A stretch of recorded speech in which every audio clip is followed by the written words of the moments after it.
দল তো অনেকেই আশা করে, যেমন নির্বাচনে আসলে তো সবাই আজকে আশায় আশাবদ্ধ, তাই না?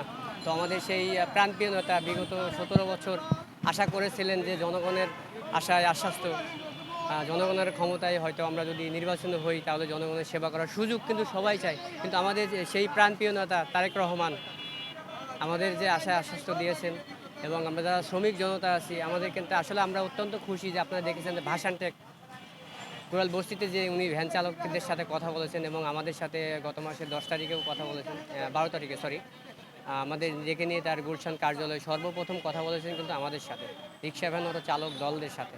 তো সেই ক্ষেত্রে আমরা অনেক আশায় আশ্বস্ত এর আশায় আশ্বস্ত দিয়েছে যে আমরা যারা মুসলিম পরিবারগুলো আছি, তো সেই ক্ষেত্রে দেখা যাচ্ছে আমরা বিগত দিনে কিন্তু সুযোগ ন্যায় বিচার থেকে কিন্তু অনেক বঞ্চিত লাঞ্ছিত, যেমন সুযোগ সুবিধা পায় নাই, সার্ভিস সহযোগিতা। তো আমরা আমাদের সেই কথাগুলো বারবার চেয়ারম্যানের সাথে পৌঁছানোর চেষ্টা করেছি। তো আমরা সক্ষম হয়েছি তার পর্যন্ত পৌঁছাইতে।